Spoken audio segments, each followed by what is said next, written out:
আমাদের অনন্য স্টোরি সকল প্রকার পার্ট গল্প দেখতে আমাদের চ্যানেলটি সাবস্ক্রাইব করে পাশে থাকা বেল আইকনটিতে ক্লিক করে অল নোটিফিকেশন অন করে দিন। আমি ওয়াশরুম থেকে জামাটা পরে বাইরে এলাম। রেনু আমার দিকে তাকিয়ে বলল, তোমাকে এই পাঞ্জাবিটাতে কত কিউট লাগছে তুমি জানো? আমার তো মন চাইছে। কি মনে চাইছে? রেনু একটা মুচকি হাসি দিয়ে বলল, কিছু না, চলো, দেরি হয়ে যাচ্ছে। তারপর আমরা নিচে নেমে আসি। আন্টি আমাদের দেখে বলে, কোথায় যাচ্ছিস তোরা? মা, তোমাকে না বললাম আজকে আমার ফ্রেন্ড সাদিয়ার বিয়ে। আচ্ছা, আমরা এখন আসছি। সাবধানে যাস। আর বাবা আশিক, তুমি রেনুকে একটু দেখে রেখো। মেয়েটা বড্ড ঝগড়টে, যার তার সাথে ঝগড়া করে বসে। আন্টি চিন্তা করবেন না, আমি ওকে দেখেই রাখবো।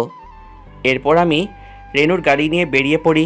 তবে আজকে ড্রাইভিং সিটে আমি বসেছি আর রেনু আমার পাশে। রেনু আমাকে রাস্তা বলে দিচ্ছে। আমরা একটা গিফটের দোকানে এলাম। সেখান থেকে রেনু তার ফ্রেন্ডের জন্য একটা গিফট নিল।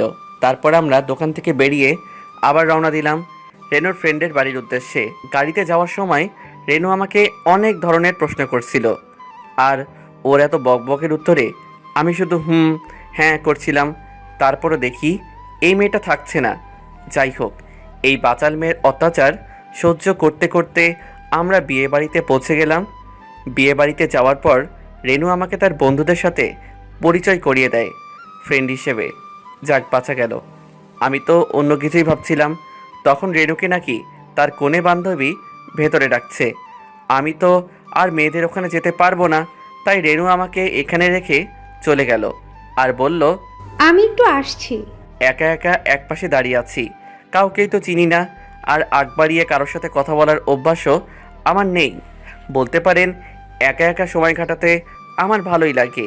তখনই আমার শান্তি বিনষ্ট করতে চলে আসলো একটা ময়দা সুন্দরী। মেয়েটি রেনুরি ফ্রেন্ড, নাম হয়তো শান্তি। কি অশান্তি, মেয়েটা এসে একেবারে আমার গা ঘেঁষে দাঁড়িয়েছে। তাই আমি একটু পিছিয়ে যাই। তখনই অশান্তি মানে শান্তি বলল, হাই, আমায় চিনতে পারছেন? চিনব না কেন, একটু আগেই তো কথা হলো। আপনাকে না এই নীল পাঞ্জাবিতে অনেক কিউট লাগছে। থ্যাংক ইউ, আপনাকে অনেক সুন্দর লাগছে। শান্তি খুশিতে গদগদ হয়ে বলল। সত্যি? আমি এটা বুঝতে পারি না, মেয়েরা এতটা আদিগিল্লা কেন হয়। তারপর আমি বললাম, আচ্ছা, একটা প্রশ্ন করব? হ্যাঁ বলুন, কি বলবেন?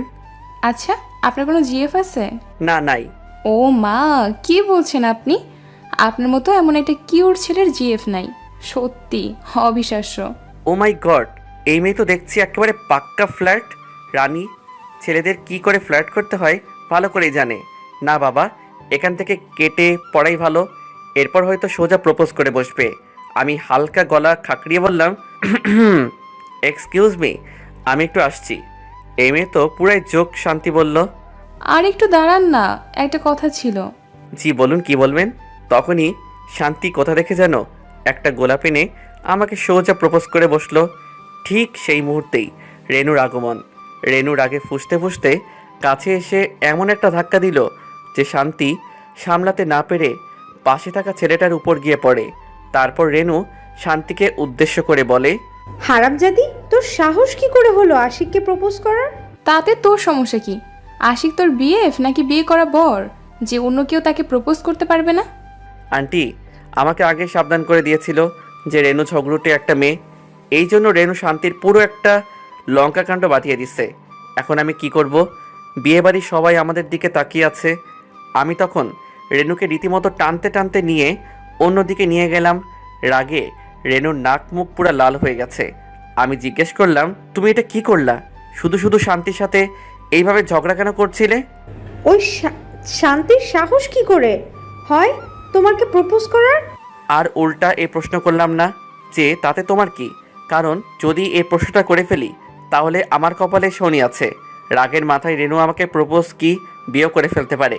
তাই আর কথা বাড়াতে না গিয়ে রেনুকে বললাম, এসব বাদ দাও, এখন চলো, বিয়ে শুরু হতে যাচ্ছে। তারপর রেনু কিছুটা শান্ত হয়ে আমার হাতটা শক্ত করে জড়িয়ে ধরে বিয়ের জায়গায় পৌঁছালো। আমি আর কিছু বললাম না। রেনু ওই পুরো অনুষ্ঠানে আমার হাতটা একবারের জন্য ছাড়ে নাই। তারপর সব কিছু সম্পন্ন করে বিয়ে বাড়ি থেকে বের হতে অনেকটা রাত হয়ে গেল। আমরা গাড়িতে গিয়ে উঠলাম। গাড়ি স্টার্ট দিতে দিতেই মুষলধারে বৃষ্টি শুরু হয়ে গেল। তখন ঘটল আরেক বিপত্তি। বাড়ির 1 কিলোমিটার কাছাকাছি আসতেই গাড়ি বাবাজি যান ছেড়ে দিলেন। এখন কি করব? বাইরে এত বৃষ্টি, তারপর এত রাতে কোনো গাড়িও পাওয়া যাবে না, আর সারা রাত এখানেও থাকতে পারবো। তখন আমি রেনুর দিকে তাকিয়ে দেখি ও খুবই খুশি। আমি রেনুকে জিজ্ঞাসা করলাম, এই বিপদে তুমি এত খুশি হচ্ছ কেন? রেনু হাসি মুখে জবাব দিল যে তার নাকি বৃষ্টিতে ভিজতে খুব পছন্দের। সে নাকি বৃষ্টি নামলেই বৃষ্টিতে ভিজা শুরু করে। কথাটা বলতে দেরি রেনু গাড়ি থেকে নেমে বৃষ্টিতে ভিজা শুরু করলো। আমি তো পুরাই রেনুর এই কাণ্ড দেখে। রেনু বাইরে গিয়ে বাচ্চাদের মতো নাচানাচি শুরু করে দিয়েছে আর খিলখিল করে হাসছে। সে কি হাসি! কারো হাসিও এত সুন্দর হতে পারে? আমি অবাক দৃষ্টিতে রেনুর দিকে তাকিয়ে আছি। তখন দেখি রেনু থেমে গিয়ে আমার দিকে তাকিয়ে আছে। রেনু ইশারায় জিজ্ঞাসা করলো, কি হয়েছে? আমার দিকে এভাবে তাকিয়ে আছো কেন? আমিও মাথা নেড়ে জবাব দিলাম, কিছু না। তখন দেখি রেনু আমাকেও ডাকছে। আমি না করে দিলাম। কারণটা তো আপনারা ভালো করেই জানেন, আমার বৃষ্টি সহ্য হয় না। কিন্তু কে শুনে কার কথা? আমাকে কিছু বলতে না দিয়েই রেনু আমাকে টেনে গাড়ি থেকে নামায়। কি আর করা, আমিও রেনুর সাথে যোগ দিলাম। ভালোই লাগছে রেনুর সাথে এভাবে বৃষ্টিতে ভিজতে। তারপর আমরা বৃষ্টিতে ভিজতে ভিজতেই হেঁটে বাড়ির দিকে রওনা দিলাম। কিছুক্ষণ পর বৃষ্টি কিছুটা হালকা হয়ে যায়, কিন্তু ঠান্ডা বাতাস বইতে শুরু করে। তখন দেখি রেনু আমার সাথে একেবারে গা ঘেঁষে হাঁটতেছে। আমার হাতটা শক্ত করে জড়িয়ে ধরে আছে। আমি লক্ষ্য করলাম ঠান্ডা বাতাসের কারণে রেনু শীতে ঠকঠক করে কাঁপছে। এখন আমি কি করি? আমার কাছে কোনো কোট নেই যে রেনুর গায়ে চাপিয়ে দেব।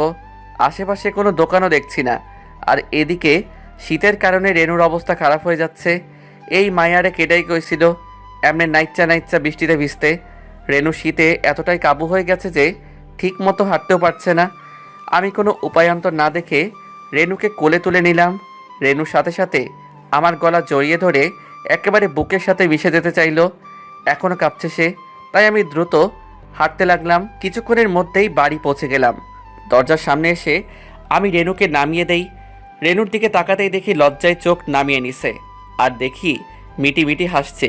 লজ্জার কারণটা তো বুঝলাম, কিন্তু মেয়েটা হাসছে কেন? তারপর দরজার কলিং বেল টিপতেই আন্টি বেরিয়ে এলো।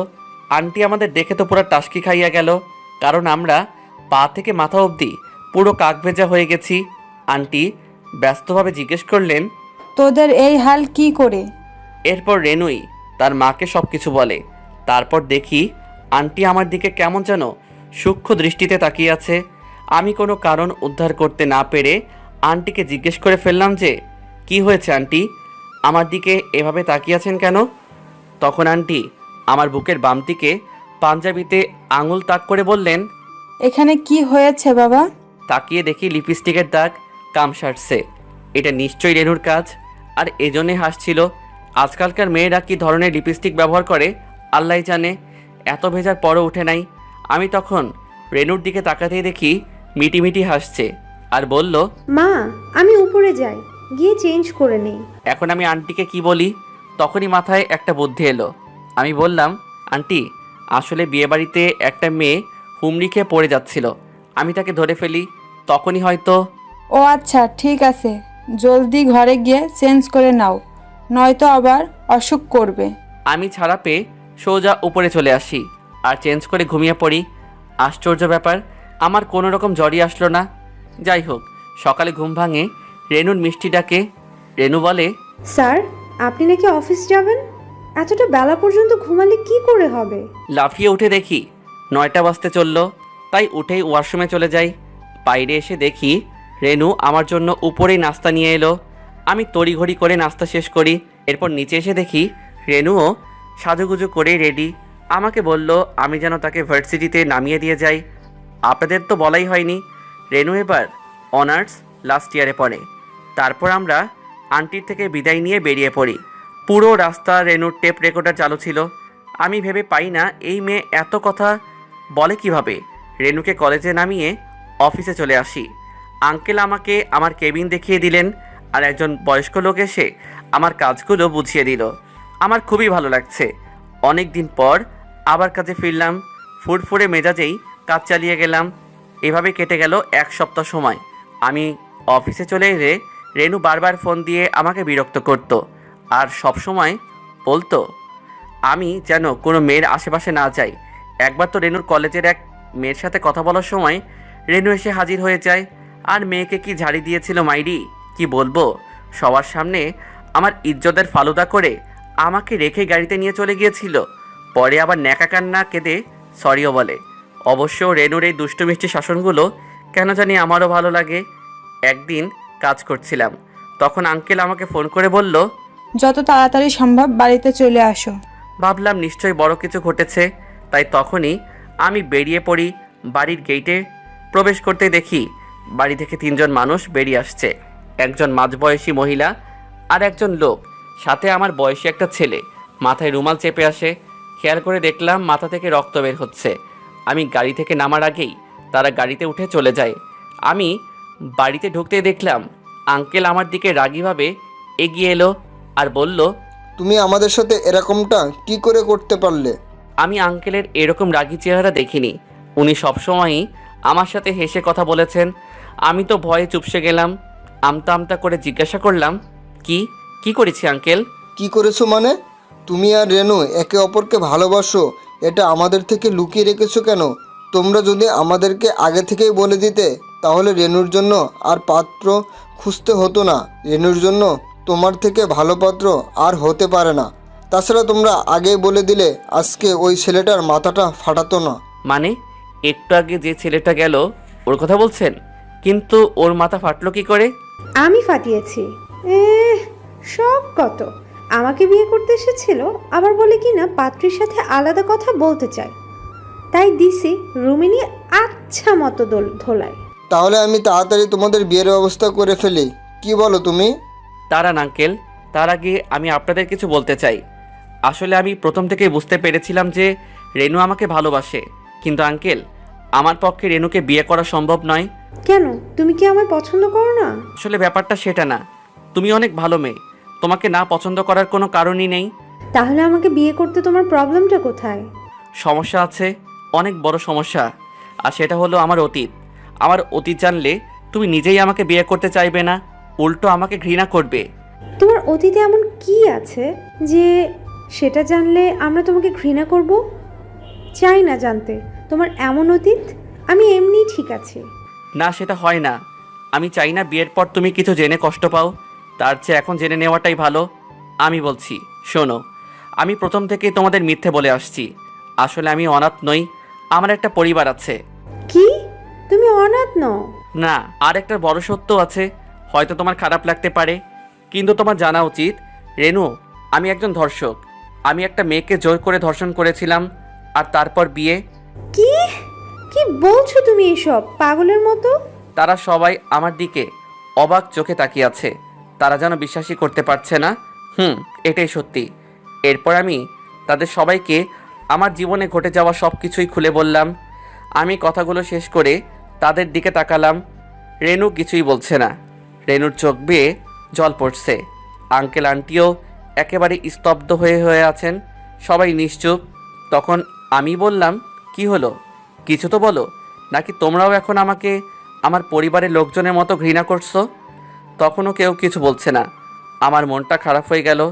তার মানে রেনু, আঙ্কেল, আন্টিও আমাকে এখন ঘৃণা করে? তারা কিছুই বলছে না দেখে আমি ঘুরে দাঁড়িয়ে দরজার দিকে পা বাড়ালাম। বিশেষ দ্রষ্টব্য, ভুল ত্রুটি ক্ষমা ও সুন্দর দৃষ্টিতে দেখবেন। আর ভালো লাগলে লাইক কমেন্ট করে সাথে থাকবেন। আপনাদের লাইক কমেন্ট দেখলে মনে হয় গল্পটা আপনাদের ভালো লেগেছে এবং আপনারা গল্পটা পড়েছেন, আর তাতে করে আমারও পরবর্তী পর্বটা দেওয়ার আগ্রহ বেড়ে যায়।